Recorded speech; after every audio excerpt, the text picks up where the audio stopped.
সাগরপুরে আজ মহাধুম, রোশন চৌকি আর ঢাকের বাদ্যে গ্রাম সরগরম। সপ্তাহ ধরিয়া যে কি কাণ্ড বাঁধিয়া গিয়াছে তাহা গ্রামের এবং তৎপার্শ্ববর্তী ৪-৫ ক্রোশের সকল লোক জানে। এ রাজসূয় যজ্ঞে ঢাক ঢোলের এমন মহান একত্র সমাবেশ, সানাই দলের এমন আদর্শ ঐক্যভাব, কাংস নির্মিত বাদ্যযন্ত্রের এমন প্রচণ্ড বিক্রম দেখা গিয়াছিল যে গ্রামের লোক ইতিপূর্বে এমন কাণ্ড কখনো আর দেখে নাই। রং বেরঙের বাদ্যযন্ত্রের সাহায্যে মানুষ্য শ্রেণীর যে আনন্দ কোলাহল উত্থিত হইয়াছে, তাহাতে গ্রামের পশুগুলো অত্যন্ত বিরক্ত হইয়া উঠিয়াছে। বিশেষত গরু বাছুরের দল ঢাক ঢোলের আত্মদহিতায় তাহাদের মর্মপীড়ার আর সীমা নাই। এত সমারোহের কারণ একটা নাবালক ১৪ বর্ষীয় বালকের বিবাহ। সাগরপুরের জমিদার শ্রীযুক্ত হরদেব মিত্রের একমাত্র পুত্রের বিবাহ উপলক্ষ করিয়াই এমন কাণ্ড বাঁধিয়া গিয়াছে। হরদেব মিত্র বেশ বড়লোক, প্রায় ২৫-২৬ হাজার টাকা তাহার বাৎসরিক আয়। পাত্রের নাম শ্রীযুক্ত সত্যেন্দ্র কুমার মিত্র। হেয়ার সাহেবের স্কুলে এন্ট্রান্স ক্লাসে সে পড়ে। অত অল্প বয়সে বিবাহের কারণ একমাত্র সত্যেন্দ্রর মাতার বধূমুখ দেখিবার একান্ত সাধ। বর্ধমান জেলার দিলজানপুরের জমিদার শ্রীযুক্ত কামাখ্যাচরণ চৌধুরীর কনিষ্ঠা কন্যা সরলার সহিত সত্যেন্দ্রর বিবাহ হইয়া গেল। রাঙা বউ সত্যেন্দ্র মহাসুখী। ১০ বছরের টুকটুকে ছোট্ট বউটির মুখ দেখিয়া সত্যেন্দ্রের জননী বিশেষ হৃষ্টচিত্ত হইলেন। বিবাহের পর বৎসরেই হরদেববাবু বধূ আনিলেন, কারণ গৃহিণীর এরূপ অভিসন্ধি ছিল না যে বধূকে পিতৃগৃহে রাখিয়া দেন। তিনি প্রায়ই বলিতেন, বিবাহ হইলে মেয়েকে আর বাপের বাটিতে রাখিতে নাই। মতটা মন্দ নহে। সত্যেন্দ্রর পাঠের সুবিধার জন্য হরদেববাবুকে সস্ত্রীক কলিকাতাতেই থাকিতে হইত। সরলা কলিকাতায় আসিল। অল্প বয়সে বিবাহ হইয়াছিল বলিয়া সরলা হরদেববাবুর সহিত কথা কহিত। এমনকি সত্যেন্দ্র উপস্থিত থাকিলেও সে শ্বশুর ঠাকুরনীর সহিত কথা কহিত। গৃহিণীর তাহাতে সুখ ভিন্ন অসুখ ছিল না। কিছুদিন পরে কামাখ্যাবাবু সরলাকে একবার বাটি লইয়া গেলেন। তাহার ২-১ মাস পরে সত্যেন্দ্র একদিন রাগ করিয়া বলিয়াছিল, বইগুলোতে ছাতা ধরেছে, দোয়াতের কালি শুকিয়ে গেছে, এমন একজন নেই যে এগুলো দেখে। কথাটা মা বুঝিলেন। হরদেববাবুরও কানে গেল। তিনি হাসিয়া বউ আনিতে পাঠাইলেন। লিখিলেন, আমার বাটিতে বড় গোলযোগ উপস্থিত হইতেছে। মা ভিন্ন বোধ হয় থামিবে না, সুতরাং মাকে পাঠাইয়া দিবেন। আবার সরলা আসিল। সত্যর ছোটোখাটো কাজগুলো সেই করিত। বইগুলি ঝাড়িয়া মুছিয়া সাজাইয়া রাখা, কলেজের জামা কাপড়গুলি ঠিক করিয়া রাখা, অর্থাৎ তাড়াতাড়িতে ২ হাতে ২ রকমের বোতাম, কিংবা আহার করিতে অত্যন্ত বিলম্ব হইয়া গিয়াছে, কলেজের ১ ঘণ্টা যাই সময়ে এক পায়ে কার্পেটের, অপর পায়ে বার্নিশ করা জুতা সে না পরিয়া ফেলে, ফর্সা জামার উপর রজক ভবনে শুভাগমনের জন্য প্রস্তুত চাদরের জুলুম না হয়। এইসব কাজগুলো সরলাই দেখিত। সরলা না থাকিলে এসব গণ্ডগোল তাহার প্রায় ঘটিত। এমন অন্যমনস্ক লোক কেহ কখনো দেখে নাই। এ সকল কাজ সরলা ভিন্ন অপর কাহার দ্বারা হইতও না বটে, আর হইলেও সত্যেন্দ্রর পছন্দ হইত না বলিয়াও বটে। কাজগুলি সরলাই করিত। সুশীলা সরলার বড় দিদি, তাহার ছেলের ভাত। সুতরাং কামাখ্যাবাবু দৌহিত্রের অন্নপ্রাশন উপলক্ষে সরলাকে বাটি লইয়া যাইবার জন্য কলিকাতায় আসিলেন। সরলার দিদি সরলা ও সত্যেন্দ্রকে যাইবার জন্য বিশেষ অনুরোধ করিয়া পত্র লিখিয়াছে। বিশেষত সরলা প্রায় ৩ বৎসর যাবৎ দিলজানপুরে যায় নাই। সত্যেন্দ্রও যখন যাইতে সম্মত হইল, তখন কামাখ্যাবাবু পরমানন্দে জামাতা কন্যা লইয়া দেশে আসিলেন। গৃহিণী বহু দিবসের পর তাহাদিগকে পাইয়া অত্যন্ত আহ্লাদিতা হইলেন। যাহার ছেলের ভাত সে আসিয়া দুইজনকেই অনেক কথা শুনাইয়া দিল, অনেক রকমের আপ্যায়িত করল। শুভকর্ম নির্বিঘ্নে সমাধা হইয়া যাইবার পর সত্যেন্দ্র বাটি যাইতে চাহিল, কিন্তু গৃহিণী তাহাতে বিশেষ আপত্তি করিলেন, বলিলেন, এতদিন পরে এসেছ, আরও কিছুদিন থাকতে হবে। সরলাও ছাড়িল না, সুতরাং আরও 2-4 দিন থাকিতে সত্যেন্দ্র সম্মত হইল। 2-4 দিন কাটিয়া গেল, তবু সরলা ছাড়িতে নাহি চাহে। কিন্তু না যাইলেও নহে, পড়াশোনার বিশেষ ক্ষতি হয়, পরীক্ষারও অধিক বিলম্ব নাই। আসিবার সময় সরলা জিজ্ঞাসা করিল, আমাকে আবার কবে নিয়ে যাবে? সত্যেন্দ্র কহিল, যখন যাবে তখনই। তাহলে আমাকে 10-12 দিন পরেই নিয়ে যাও। সত্যেন্দ্র অতিশয় আহ্লাদিত হইল। সে এতটা ভাবে নাই। তখন অশ্রুজলের মধ্যে সরলা স্বামীকে বিদায় দিয়া হাসিয়া বলল, দেখো, আমার জন্য যেন ভেবো না, আর রাত্রি পর্যন্ত পড়ে যেন অসুখ না হয়। রাত্রি 10টার অধিক না পড়িবার জন্য সরলা বিশেষ করিয়া মাথার দিব্যি দিয়া দিল। কি একটা উদাস পাড়া প্রাণ লইয়া সত্যেন্দ্র সেই দিন কলিকাতায় পৌঁছিল। সত্যেন্দ্রনাথ একখানা পুস্তক লইয়া বসিয়াছিল। পুস্তকের পৃষ্ঠার সহিত মনের একটা বিষম দ্বন্দ্বযুদ্ধ চলিয়াছিল। সত্যেন্দ্র গনিয়া দেখিল, সমস্ত দিন মোটে 26 লাইন পড়া হইয়াছে। দুঃখিতভাবে সে ভাবিল, বাহ, এইরকম পড়লেই পাশ হব। ক্রমে দুঃখ ঈষৎ ক্রোধে পরিণত হইল। সে ভাবিল, সমস্ত পোড়ামুখী সরর দোষ। এই 5 দিন এসেছে, একটুকুও পড়তে পারেনি। আগে মনে হতো পড়ার সময় বিরক্ত করে, 10টার বেশি পড়তে গেলেই আলো নিভিয়ে দেয়। একে কোথাও পাঠিয়ে দিলে ভালো করে পড়ব। ঠিক উল্টো, কালই তাকে আনতে যাব, না হলে লজ্জার খাতিরে কি ফেল হব? যা হোক, সত্যেন্দ্রনাথ এরূপ একটা মতলব আঁটিতেছিল। কি করিয়া আনাই, কেমন করিয়াই বা বলি, লজ্জা করে। এত ভালোই বা বাসিলাম কেমন করিয়া। 2 দিন একটা ভৃত্য আসিয়া একখানা টেলিগ্রাম হাতে দিল। সত্যেন্দ্র অতিশয় বিস্মিত হইল। আর সময় নাই। কোথাকার টেলিগ্রাম? কভার খুলিতে তাহার হৃৎকম্প হইল। ভিতরে যাহা লেখা ছিল তাহাতে মাথা একেবারে ঘুরিয়া গেল। সরলা পীড়িতা। সেই দিনই হরদেববাবু সত্যেন্দ্রকে লইয়া দিলজানপুর যাত্রা করিলেন। বাটির সম্মুখে কামাক্ষাবাবুর সহিত সাক্ষাৎ হইল। হরদেববাবু চিৎকার করিয়া জিজ্ঞাসা করিলেন, মা কেমন? কামাক্ষাবাবু কহিলেন, আসুন, ভিতরে চলুন। হরদেববাবু ভিতরে গিয়া দেখিলেন সরলা বিসূচিকা রোগে আক্রান্তা। একদিনে সরলা যেন আর চেনা যায় না। চক্ষু বসিয়া গিয়াছে, পদ্মের মতো মুখখানিতে কালিমা পড়িয়াছে। বিজ্ঞ হরদেববাবু বুঝিলেন অবস্থা ভালো নহে। চক্ষু মুছিয়া ডাকিলেন, মা সরলা। সরলা চাহিয়া দেখিল, তখনও সরলার বেশ চৈতন্য আছে। কেমন আছো মা? সরলা হাসিয়া বলিল, ভালো আছি তো। দুজনেই বুঝিল এটা আপোষে মিটমাট হইয়া গেল। সকলে চলিয়া যাইলে সত্যেন্দ্র আসিয়া কাছে বসিল। দারুণ আতঙ্কে কথা বাহির হইল না। তখন জোর করিয়া নীরস ভাঙা ভাঙা গলায় সত্যেন্দ্র ডাকিল, সর। সূক্ষ্ম ভাঙা গলা, ক্ষতি কি? সেই চিরপরিচিত স্বর, সেই আদরের ডাক, সর। এ কি ভুল হয়?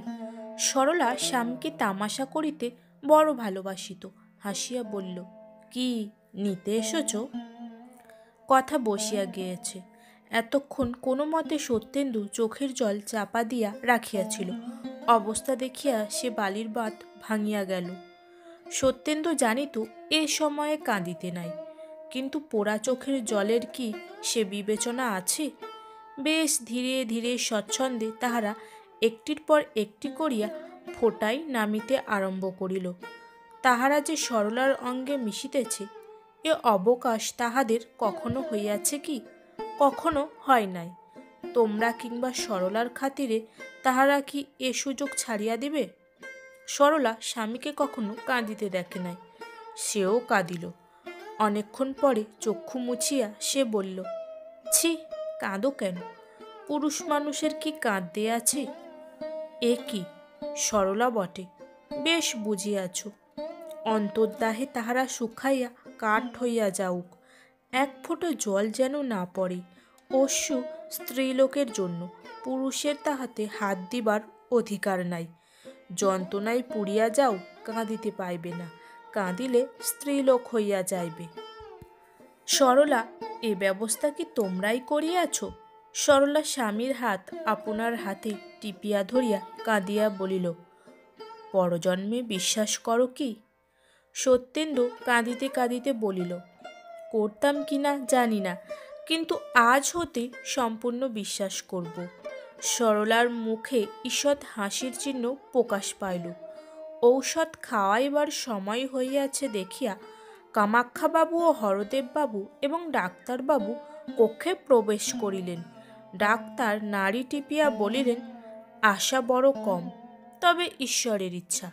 ঈশ্বরের ইচ্ছায় পরদিন বেলা 7টার সময় সরলার মৃত্যু হইল। সন্ধ্যার সময় হরদেববাবু সত্যেন্দ্রকে লইয়া কলিকাতায় ফিরিলেন। কি যেন কি একটা হইয়া গিয়াছে। রাজশয্যায় শয়ন করিয়া ইন্দিত্যের সুখ কথঞ্চিত উপলব্ধি করিতেছিলাম। টানিয়া কে যেন সুখের স্বপ্নটুকু ভাঙিয়া দিয়াছে। অর্ধরাত্রে উঠিয়া বসিয়া আছি, ঘুম ভাঙিয়া গিয়াছে। আমার আজীবন সহচর সেই অর্ধচিহ্ন খটটাই শুইয়া আছি। আমি কাঁদিব না হাসিব? সুখের স্রোতে অনন্তে ভাসিয়া যাইতেছিলাম। হঠাৎ যেন একটা অজানা দলের পাশে আবদ্ধ হইয়া গিয়াছি। আর বুঝি কখনো ভাসিয়া যাইতে পাইব না। সব যেন উল্টাইয়া গিয়াছে। জীবনের কেন্দ্র পর্যন্ত কে টানিয়া পরিধির বাইরে লইয়া গিয়াছে। কিছুই যেন আর ঠাওর হয় না। এ কি হইল? নিশীথে সত্যেন্দ্রনাথ জানালায় বসিয়া সাগরপুরের অন্ধকার দেখিতেছিল। গাছগুলা কি একটা নিস্তব্ধ ভাব সত্যেন্দ্রর সহিত বিনিময় করিতেছিল। শো শো করিয়া নৈশ বাতাস বহিয়া গেল। কিছু বলিয়া গেল কি? বলিল বই কি, সেই এক কথা। সব জিনিসেই সেই এক কথা বলিয়া বেড়াই। হইয়াছে কি, পাপিয়া আর চোখ গেল বলে না, ঠিক যেন বলে মরে গেল। বউ কথা কও, পাখিও আর আপনার বোল বলে না, সেও বলে বউ মরে গেছে। সব জিনিসেই ওই একই কথা বারবার করিয়া বেড়ায় কেন? শো শো করিয়া নৈশ বাতাস যেন ওই কথাই কহে, নেই নেই, সে নেই। কেমন আছো সত্য? মাথাটা কি বড় ধরিয়াছে বলিয়া বোধ হয়। সে তো আজ অনেক দিন হইল। একটু শোও না ভাই। চিরকাল কি একইভাবে ওই জানলায় বসিয়া থাকিবে? সত্যেন্দু অন্ধকারে নক্ষত্র দেখিতেছিল। যেটি সর্বাপেক্ষা ক্ষীণ সেটিকে বিশেষ পর্যবেক্ষণ করিয়া দেখিতেছিল। চক্ষু মুদিতে সাহস হয় না, পাছে সেটি হারাইয়া যায়। দেখিতে দেখিতে ক্লান্ত হইলে সেইখানেই সে ঘুমাইয়া পড়ে। প্রভাতে নিদ্রাভঙ্গ হইলে আবার সেটিকে দেখিবার চেষ্টা করে। আলো ভালো লাগে না, জ্যোৎস্নায় আর আমোদ হয় না। অত ক্ষীণালোক বিশিষ্ট নক্ষত্র কি আলোকে দেখা যায়? সত্যেন্দু MA পরীক্ষায় ফেল হইয়া গিয়াছে। পাশ হইবার ইচ্ছাও আর নাই, উৎসাহ নিবিয়া গিয়াছে। পাস করিলে কি নক্ষত্র কাছে আসে? হরদেববাবু সপরিবারে দেশে চলিয়া আসিয়াছেন। সত্যেন্দু বলে সে বাটি হইতেই ভালো পরীক্ষা দিতে পারিবে। শহরের অত গণ্ডগোলে ভালো পড়াশোনা হয় না। সত্যেন্দু এখন একরকমের লোক হইয়া গিয়াছে। মুখখানা দেখিলে বোধ হয় যেন বহুদিন কিছু খাইতে পায় নাই, যেন মস্ত পীড়া হইতে সম্প্রীতি আরোগ্য লাভ করিয়াছে। দুপুরবেলা সত্য ঘরে দরজা বন্ধ করিয়া দিয়া ফটোগ্রাফ ছাড়িয়া ধুলা পরিষ্কার করে। নিজের পুরাতন পুস্তকগুলি সাজাইতে বসে।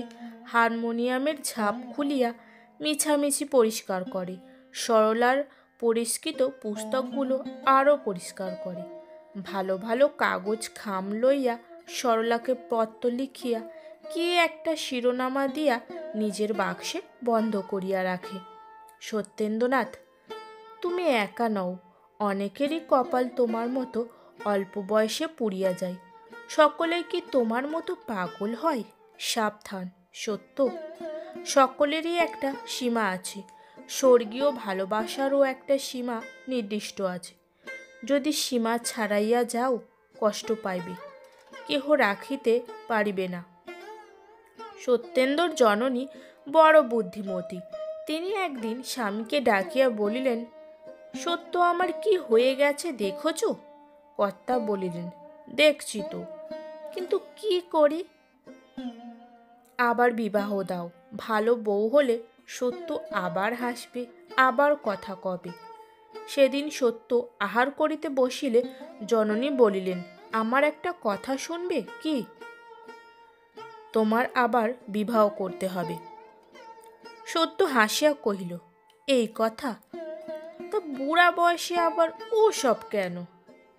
মা পূর্ব হইতেই অশ্রু সঞ্চিত করিয়াছিলেন, সেগুলি এখন বিনা বাক্য বায়ে নামিতে আরম্ভ করিল। মা চক্ষু মুছিয়া বলিলেন, বাবা, এই 21 বছরে কেউ বুড়ো হয় না, কিন্তু সরলার কথা মনে হলে এসব আর মুখে আনতে ইচ্ছা হয় না। কিন্তু আমি আর একা থাকতে পারি না। পরদিন প্রাতে হরদেববাবু সত্যেন্দ্রকে ডাকিয়া ওই কথাই বলিলেন। সত্যেন্দ্র কোনো উত্তর দিল না। হরদেববাবু বুঝিলেন মৌনভাব সম্মতির লক্ষণ মাত্র। সত্যেন্দ্র ঘরে আসিয়া সরলার ফটোর সম্মুখে দাঁড়াইয়া কহিল, শুনছ সর, আমার বিয়ে হবে। ফটোগ্রাফ কথা কহিতে পারে না, পারিলে কি বলিত? বেশ তো, বলিত কি? সত্যেন্দ্রর এবার কলিকাতায় বিবাহ হইল। শুভদৃষ্টির সময় সত্যেন্দ্র দেখিল মুখখানি বড় সুন্দর, হোক সুন্দর, সে তথাপি ভাবিল তাহার মাথায় একটা বোঝা চাপিল। বিবাহের পর 2 বৎসর নলিনী পিতৃগৃহে রহিল। 3য় বৎসরে সে শ্বশুর ভবনে আসিয়াছে। গৃহিণী নতুন বধূর চাঁদপানা মুখ দেখিয়া আবার সরলাকে ভুলিবার চেষ্টা করিলেন, আবার সংসার পাতিবার চেষ্টা করিলেন। রাত্রে যখন 2 জনে পাশাপাশি শুইয়া থাকে, তখন কেহই কাহারও সহিত কথা কহে না। নলিনী ভাবে, কেন এত অযত্ন? সত্য ভাবে, এ কোথাকার কে যে আমার সরর জায়গায় শুইয়া থাকে? নতুন বধূ লজ্জায় স্বামীর সহিত কথা কহিতে পারে না। সত্যেন্দ্র ভাবে, কথা কহে না ভালোই। একদিন রাত্রে সত্যেন্দ্রর ঘুম ভাঙিয়া যাইলে সে দেখিল শয্যায় কেহ নাই। ভালো করিয়া চাহিয়া দেখিল কে একজন জানালায় বসিয়া আছে। জানালা খোলা, খোলা পথে জ্যোৎস্নালোক প্রবেশ করিয়াছে। সেই আলোকে সত্যেন্দ্র নলিনীর মুখের ক্রিয়োদংশ দেখিতে পাইল। ঘুমের ঘোরে জ্যোৎস্নার আলোকে মুখখানি বড় সুন্দর দেখাইল। কান পাতিয়া সে শুনিল নলিনী কাঁদিতেছে। তো ডাকিল, নলিনী। নলিনী চমকিয়া উঠিল। স্বামী আহ্বান করিয়াছেন। অন্য মেয়ে কি করিত জানি না, কিন্তু নলিনী ধীরে ধীরে আসিয়া নিকটে বসিল। সত্যেন্দ্র বলিল, কাঁদছ কেন? অশ্রুবেগ দ্বিগুণ মাত্রায় বাহিতে লাগিল। তাহার 16 বৎসর বয়সে স্বামীর এই আদরের কথা। অনেকক্ষণ চাপিয়া চাপিয়া কাঁদিয়া চোখ মুছিয়া ধীরে ধীরে সে বলিল, তুমি আমাকে দেখতে পারো না কেন? কি জানি কেন, সত্যরও বড় কান্না আসিতেছিল। তাহা রোধ করিয়া সে বলিল, দেখতে পারি না তোমাকে কে বললে? তবে যত্ন করতে পারি না। নলিনী নিরুত্তরে সকল কথা শুনিতে লাগিল। সত্যেন্দ্র কিছুক্ষণ নীরব থাকিয়া বলিল, ভেবেছিলাম এ কথা কাউকেও বলবো না, কিন্তু না বলেও কোনো লাভ নাই। তোমাকে কিছু গোপন করব না, সকল কথা খুলে বললে বুঝতে। আমি এমন কেন? আমি এখনো সরলাকে, আমার পূর্ব স্ত্রীকে ভুলতে পারিনি। ভুলবো এমন ভরসাও করি না, ইচ্ছাও করি না। তুমি হতভাগ্যের হাতে পড়েছ। তোমাকে কখনো সুখী করতে পারবো এ আশা মনে হয় না। নিজের ইচ্ছায় তোমাকে বিবাহ করিনি, নিজের ইচ্ছায় তোমাকে ভালোবাসতে পারবো না। গভীরে নিশীথে দুইজনে অনেকক্ষণ এইভাবে বসিয়া রহিল। সত্যেন্দ্র বুঝিতে পারিল নলিনী কাঁদিতেছে। সে কাঁদিয়াছিল কি? একে একে সরলার কথা মনে পড়িতে লাগিল। ধীরে ধীরে সেই মুখখানি হৃদয়ে জাগিয়া উঠিল। সেই নিতে এসেছ। মনে পড়িল অনাহত অশ্রু সত্যেন্দ্রর নয়ন রোধ করিল। তাহার পর গণ্ড বাহিয়া ধীরে ধীরে ঝরিয়া পড়িল। চক্ষু মুছিয়া সত্যেন্দ্র ধীরে ধীরে নলিনীর হাত দুটি আপনার হাতে লইয়া বলিল, কেঁদো না নলিনী, আমার হাত কি? নিশিদিন অন্তরে আমি কি যন্ত্রণায় যে ভোগ করি তা কেউ জানে না। মনে বড় কষ্ট। এ কষ্ট যদি কখনো যায় তাহলে হয়তো তোমাকে ভালোবাসতে পারবো, হয়তো তোমাকে আবার যত্ন করতে পারবো। এই বিষাদপূর্ণ স্নেহমাখা কথার মূল্য কয়জন বুঝে? নলিনী বড় বুদ্ধিমতী। সে স্বামীর কষ্ট বুঝিল। স্বামী তাহাকে ভালোবাসে না এ কথা সে তাহার মুখে শুনিল, তথাপি তাহার অভিমান হইল না। বোকা মেয়ে, 16 বৎসরে যদি অভিমান করিবি না তো তবে কবে করবে? কিন্তু নলিনী ভাবিল, অভিমান আগে না স্বামী আগে? সেই দিন হইতে কি করলে স্বামীর কষ্ট যায় ইহাই তাহার একমাত্র চিন্তার বিষয় হইল। কি করিলে স্বামী সতীনকে ভুলিতে পারেন এ কথা সে একবারও ভাবিল না। ব্যথার যদি কেহ ব্যথী হয়, কষ্টেতে যদি কেহ সহানুভূতি প্রকাশ করে, দুঃখের কথা যদি কেহ আগ্রহ করিয়া শ্রবণ করে, তাহা হইলে বোধ হয় তাহার ন্যায় বন্ধু এ জগতে আর নাই। ইহার পর সত্যেন্দ্র নলিনীকে প্রায় পূর্বের কথা জানাইত।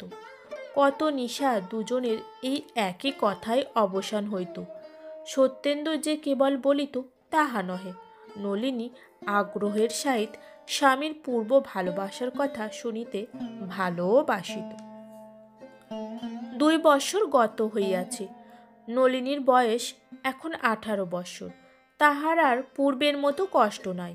স্বামী এখন আর তাহাকে অযত্ন করেন না। স্বামীর ভালোবাসা জোর করিয়া সে লইয়াছে। সে জোর করিয়া কিছু লইতে জানে, সে তাহা রাখিতেও জানে। তাহার এখন আর কোনো কষ্টই নাই। সত্যেন্দ্রনাথ এখন পাবনার ডেপুটি ম্যাজিস্ট্রেট।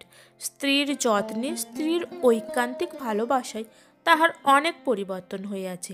কাছারির কর্মের অবকাশে সে এখন নলিনীর সহিত গল্প করে, উপহাস করে, গান বাজনা করিয়া আমোদ পায়। এক কথায় সত্যেন্দু অনেকটা মানুষ হইয়াছে। মানুষ যেটা পায় না সেইটাই তাহার অত্যন্ত প্রিয় সামগ্রী হইয়া দাঁড়ায়। মানুষের চরিত্রই এমনই। তুমি অশান্তিতে আছো, শান্তি খুঁজিয়া বেড়াও। আমি শান্তি ভোগ করিতেছি, তবু কোথা হইতে যেন অশান্তিকে টানিয়া বাহির করি। ছল ধরা যেন মানুষের স্বভাবসিদ্ধ ভাব। যে মাছটা পাল্লাইয়া যায় সেটাই কি ছাই বড় মাছ? সত্যেন্দ্রনাথ তো মানুষ, মানুষের স্বভাব কোথায় যাইবে? এত ভালোবাসা, যত্ন ও শান্তির মধ্যে তাহার হৃদয়ে মাঝে মাঝে বিদ্যুতের মতো অশান্তি জাগিয়া ওঠে। নিমিষের মধ্যে মনের মাঝে বৈদ্যুতিক কিয়ার মতো যে বিপ্লব বাঁধিয়া যায়, তাহা সামলাইয়া লইতে নলিনীর অনেক পরিশ্রমের প্রয়োজন হয়। মাঝে মাঝে তাহার মনে হয় বুঝি আর সে সামলাইতে পারিবে না। এতদিনের চেষ্টা, যত্ন, অধ্যাবসায় সমস্তই বুঝি বিফল হইয়া যাইবে। নলিনীর এতটুকু ত্রুটি দেখিলে সত্যেন্দ্র ভাবে, সরলা থাকিলে বোধ হয় এমনটি হইত না। হইতো কি না ভগবান জানেন, হয়তো হইতো না, হয়তো ইহা অপেক্ষা চতুর্গুণ হইত। তো তাহাতে কি, সে মৎস্য যে পাল্লাইয়া গিয়াছে। সত্যেন্দ্র এখনো সরলাকে ভুলিতে পারে নাই। কাছারি হইতে আসিয়া যদি নলিনীকে সে না দেখিতে পায়, অমনি মনে করে কিসে আর কিসে। নলিনী বড় বুদ্ধিমতী। সে সর্বদা স্বামীর নিকটে থাকে, কারণ সে জানিত এখনো তিনি সরলাকে ভুলেন নাই। এক্কেবারে ভুলিয়া যান এই ইচ্ছা নলিনীর কখনো মনে হয় না। তবে অনর্থক মনে করিয়া কষ্ট না পান এই জন্যই সে সর্বদা কাছে থাকিত, যত্ন করিত। নাই ভুলুন, কিন্তু তাহাকে তো অযত্ন করেন না, ইহাই নলিনীর ঢের। গোপীকান্ত রায় পাবনার একজন সম্ভ্রান্ত উকিল। কলিকাতায় তাহার বাটি নলিনীদের বাটির কাছে। কি একটা সম্বন্ধ থাকায় নলিনী তাহাকে কাকা বলিয়া ডাকে। রায় খুড়িমা প্রায়ই প্রত্যহই সত্যেন্দ্রর বাটি বেড়াইতে আসেন। গোপীবাবুও প্রায় আসেন। গ্রাম সম্পর্কে খুড়শ্বশুরকে সত্যেন্দ্রনাথ অতিশয় মান্য করে। সত্যেন্দ্রর বাসা তাহার বাটি হইতে দূরে হইলেও উভয় পরিবারে বেশ মেলামেশি হইয়া গিয়াছে। নলিনীও মাঝে মধ্যে কাকার বাড়ি বেড়াইতে যায়, কারণ একে কাকার বাড়ি, তাহাতে গোপীবাবুর কন্যা হেমার সহিত তাহার বড় ভাব। বাল্যকালের সখী, কেহ কাহাকে ছাড়িতে চাহে না। সেই দিন তখন 12টা বাজিয়া গিয়াছে। সত্যেন্দু কাছারি চলিয়া গিয়াছে।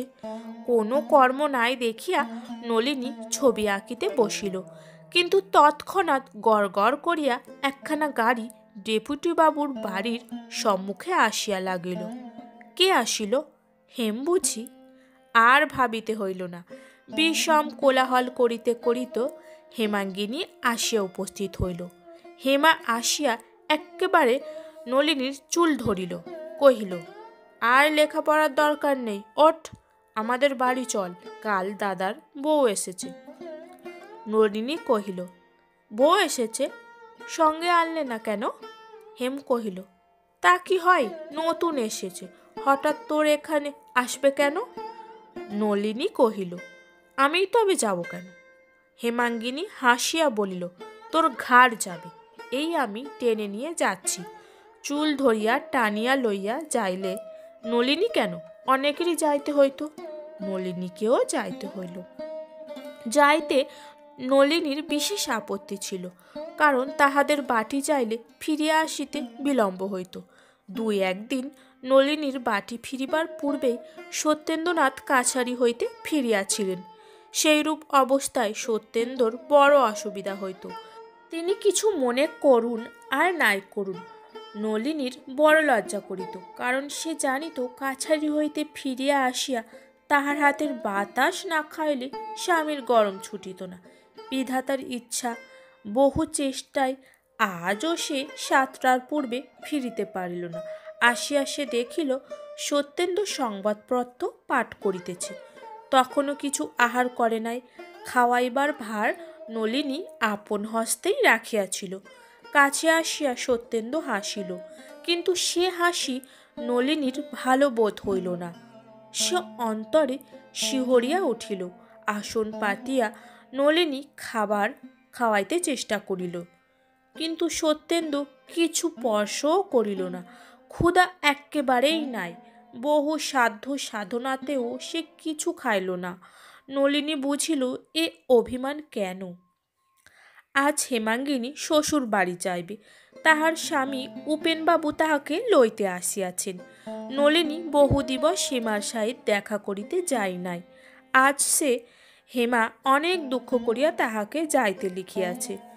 নলিনী প্রতিজ্ঞা করিয়াছিল স্বামীর অনুমতি বিনা সে আর কোথাও যাইবে না, কিন্তু আজ সে প্রতিজ্ঞা রক্ষা করিতে গেলে প্রিয় সখীর সহিত আর দেখা হয় না। নলিনী বড় বিপদে পড়িল। হেমা লিখিয়াছে তাহারা 3টার ট্রেনে রওনা হবে। তাহা হইলে স্বামীর অনুমতি লওয়া কি করিয়া হয়? বহু কুতর্কের পর নলিনী যাওয়াই স্থির করিল। যাইবার সময় দাসীকে সে বলিয়া দিল, ঠিক যেন 3টার সময় রায়দের বাড়িতে গাড়ি পাঠানো হয়। গাড়িও পাঠানো হইয়াছিল, কিন্তু হেমার 3টার ট্রেনে যাওয়া হইল না। সুতরাং সে নলিনীকে কিছুতেই ছাড়িয়া দিল না। অনেক জিদ করিয়াও সে হেমার হাত এড়াইতে পারিল না। হেমা আজ অনেক দিনের জন্য চলিয়া যাইতেছে, কতকাল আর দেখা হইবে না, সহজে কে ছাড়িয়া দেয়?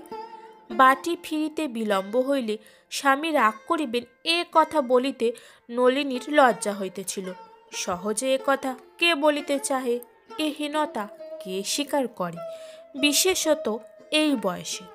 অবশেষে সে কথাও সে বলিল, কিন্তু হেমা তাহা বিশ্বাসই করিল না।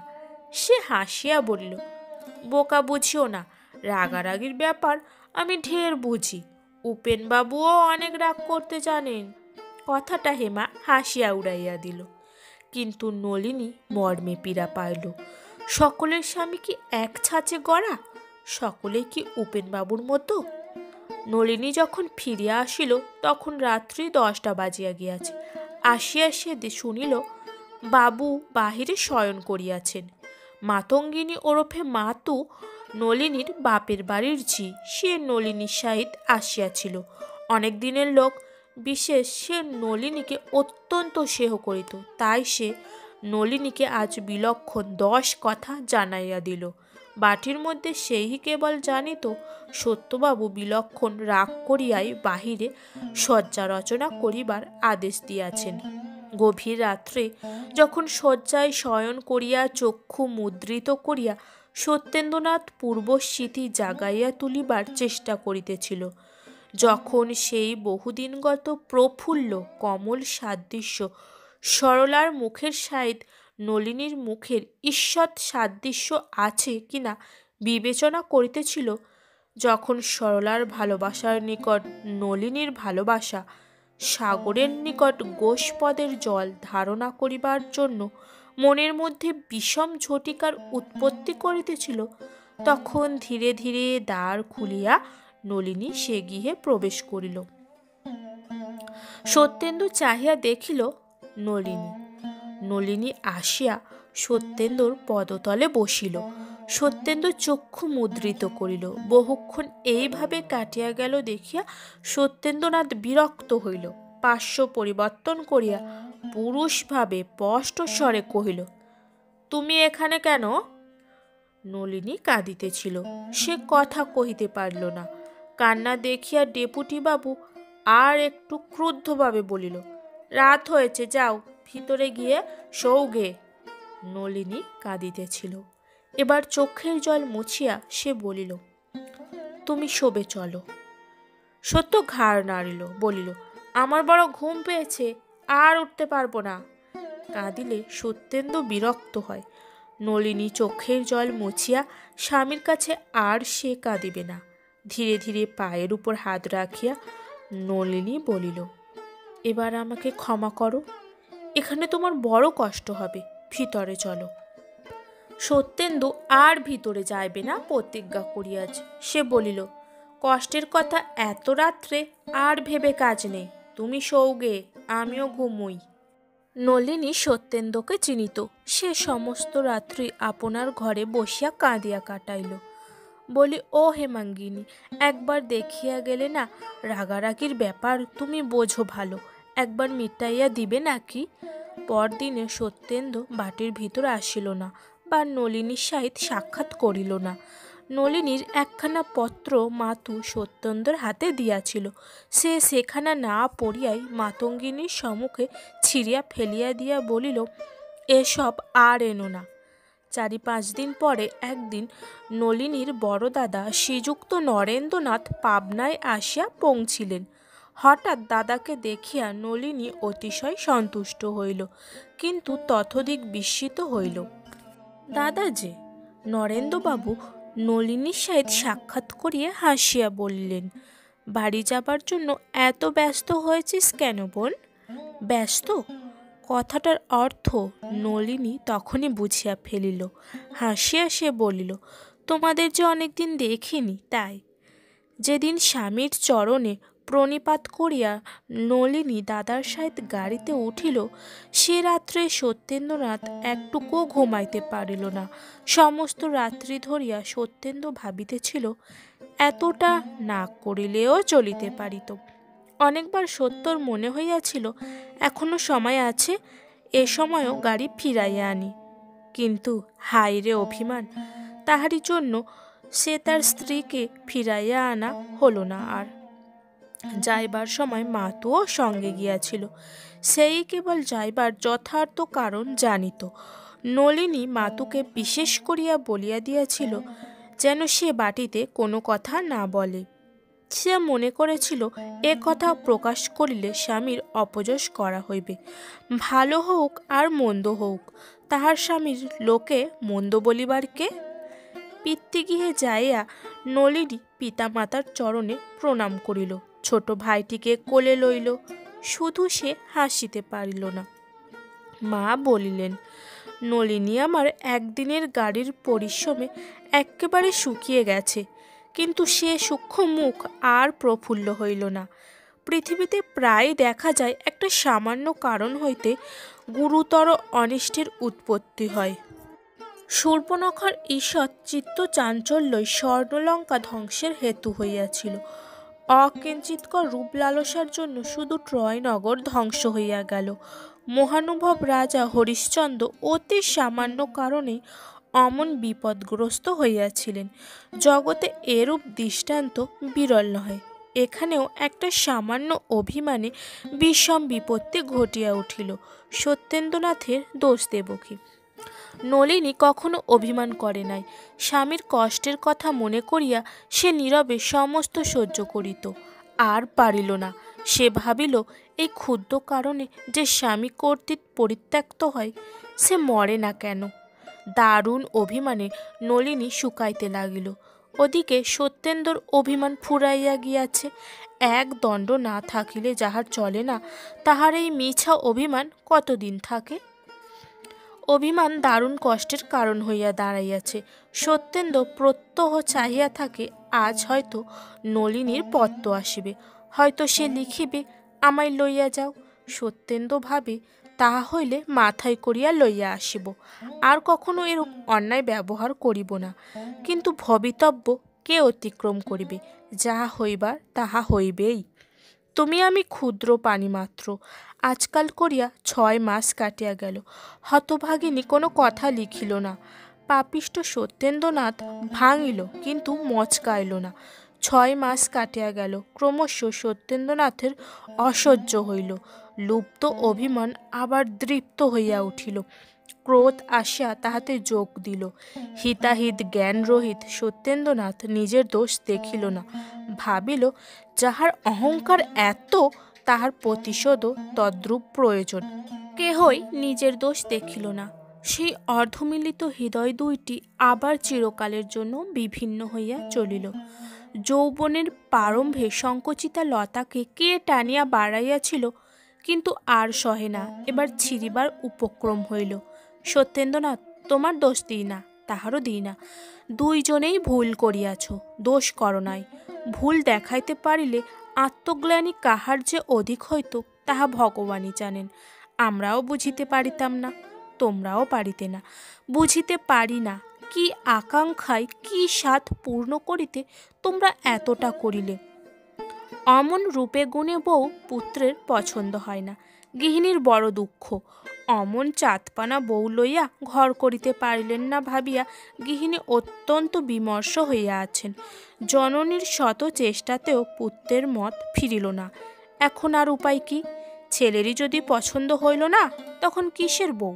ছেলের আদরেই তো বউয়ের আদর। আর আমারই বা হাত কি? নিজে দেখিয়া শুনিয়া বিবাহ করিলে আমি কি আটকাইতে পারি?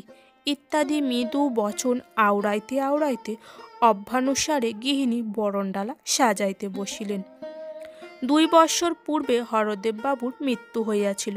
সে কথা স্মরণ হইল, চোখে জল আসিয়া পড়িল। আবার নলিনীর কথা মনে পড়িল, জলবেগ আরও বর্ধিত হইল। কি জানি কেমন বউ আসবে। কর্তা বাঁচিয়ে থাকিলে বোধ হয় পোড়া কপালির এ দুরবস্থা দেখিতে হইত না। সত্যেন্দ্র বিবাহ করিয়া আসিল।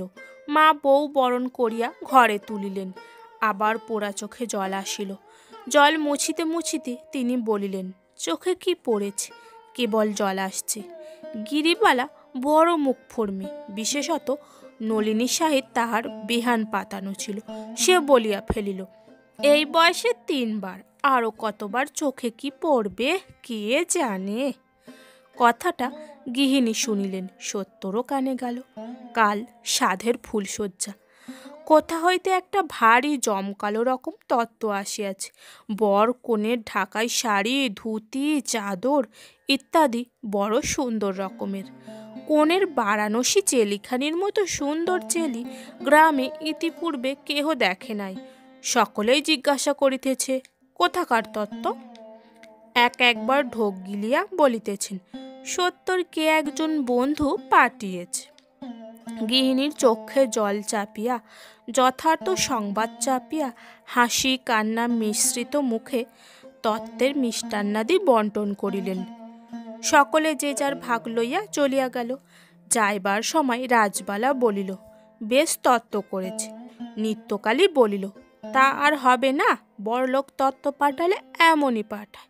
ক্রমশ এ কথা চাপা পড়িল। তখন যোগমায়া বলিল, আচ্ছা, আবার বিয়ে করলে কেন? জ্ঞানদা কহিল, কি জানি বোন, অমন রূপে গুণে বউ, কে জানে, ওসব বোঝা যায় না বাবা। রাসমণি জাতিতে নাপিতের কন্যা, তবে অবস্থা ভালো, দেখিতেও মন্দ নহে।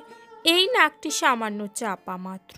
কোনো কোনো পরশ্রীকাত লোক তাহার চক্ষেরও দোষ দিত, বলিত হাতির চোখের চেয়েও ছোট। যাক, এ নিন্দাবাদে আমাদের প্রয়োজন নাই।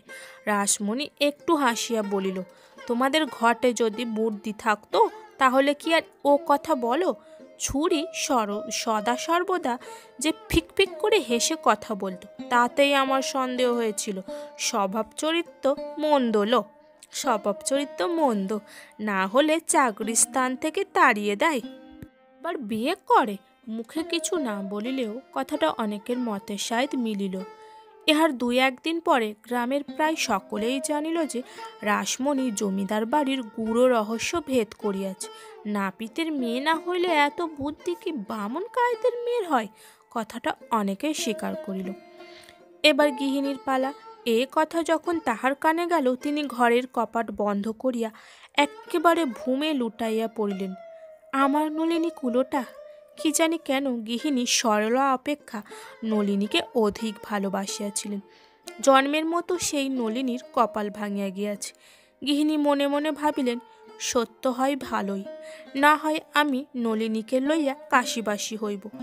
পোড়া কপালের এ জন্মের মতো সব সাধি তো মিঠিয়াছে। তখন তিনি দ্বার খুলিয়া মাতুকে ডাকিয়া আনিয়া আবার দ্বার বন্ধ করিলেন। মাতুই তত্ত্ব লইয়া আসিয়াছিল। দুইজনের চক্ষু জলের বহু বিনিময় হইল।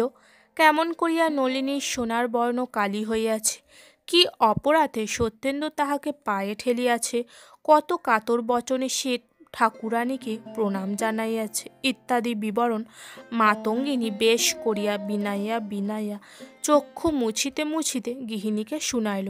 শুনিতে শুনিতে গৃহিণীর পূর্ব সেহ শতগুণ বর্ধিত হইয়া উঠিল। পুত্রের ওপর দারুণ অভিমান জন্মিল। মনে মনে তিনি ভাবিলেন, আমি কি সত্যর কেউ না? সকল কথাই কি আমার উপেক্ষার যোগ্য? আমার কি একটা কথাও থাকিতে পারে? আমি আবার নলিনীকে গৃহে আনিব, অমন লক্ষ্মীর কি এ দশা করিতে আছে? সেই দিন সন্ধ্যার সময় জননী পুত্রকে ডাকিয়া বলিলেন, নলিনীকে নিয়ে এসো। পুত্র ঘাড় নাড়িয়া বলিল, না। জননী কাঁদিয়া ফেলিলেন, বলিলেন, ওরে আমার নলিনীর নামে গ্রামময় কলঙ্ক উঠেছে। তুই তার স্বামী, তার মান রাখবি নি? কিসের কলঙ্ক?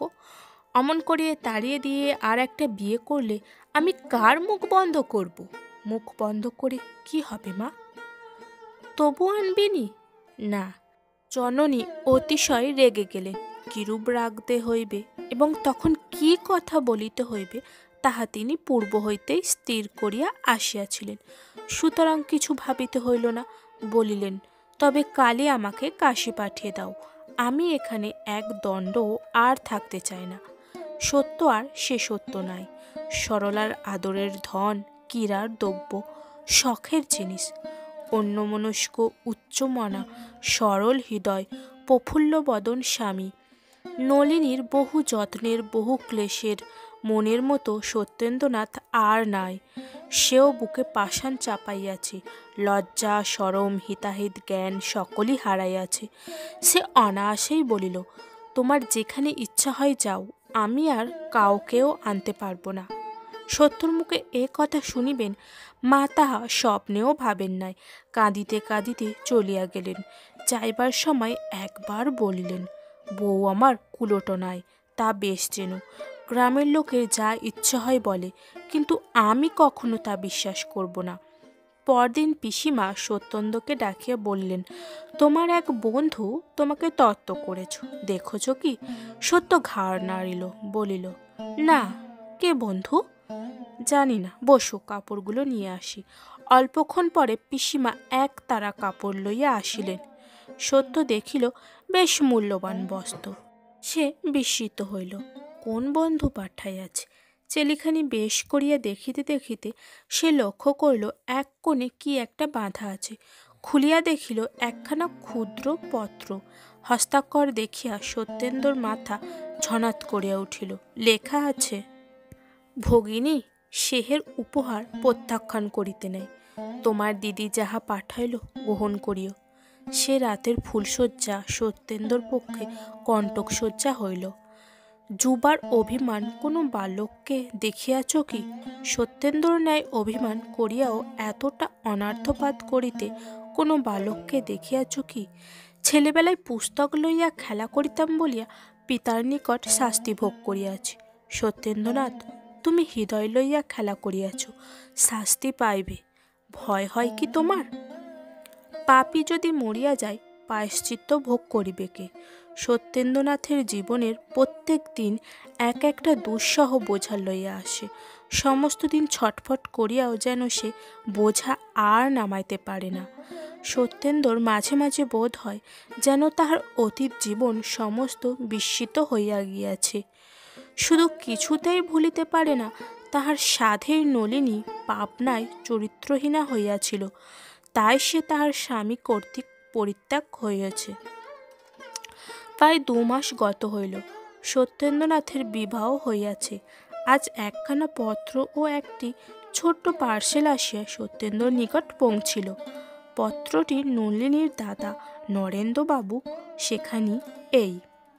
সত্যেন্দ্রবাবু, অতি অনিচ্ছা সত্ত্বেও যে আপনাকে পত্র লিখিতেছি, সে কেবল আমার প্রাণাধিক ভগিনীর জন্য। মৃত্যুর পূর্বে সে অনেক করিয়া বলিয়া গিয়াছে যেন এই অঙ্গুরীয়টি আপনার নিকট পুনঃপ্রেরিত হয়। আপনার নামাঙ্কিত অঙ্গুরীয়টি পাঠাইলাম। ভগিনীর ইচ্ছা ছিল এইটি আপনার নতুন স্ত্রীকে পরাইয়া দেন, ভরসা করি তাহার আশা পুরিবে। আর মৃত্যুর পূর্বে সে আপনাকে বিশেষ করিয়া অনুনয় করিয়া গিয়াছে যেন তাহার ছোট ভগিনীটি ক্লেশ না পায়। নলিনীর যখন একটি ছোট পুত্র সন্তান হইয়া মরিয়া যায়, সত্যেন্দ্রনাথ এই অঙ্গুরীয়টি তাহার হাতে পরাইয়া দিয়াছিল, সে কথা মনে পড়িয়াছিল কি? সত্যেন্দ্রনাথ আর পাবনায় যান নাই। যে কারণেই হোক মাতা ঠাকুরুনী আর কাশীবাসী হইতে পারিলেন না। নতুন বধূর নাম ছিল বিধু। বিধু বোধ হয় পূর্বজন্মে নলিনীর ভাগিনী ছিল।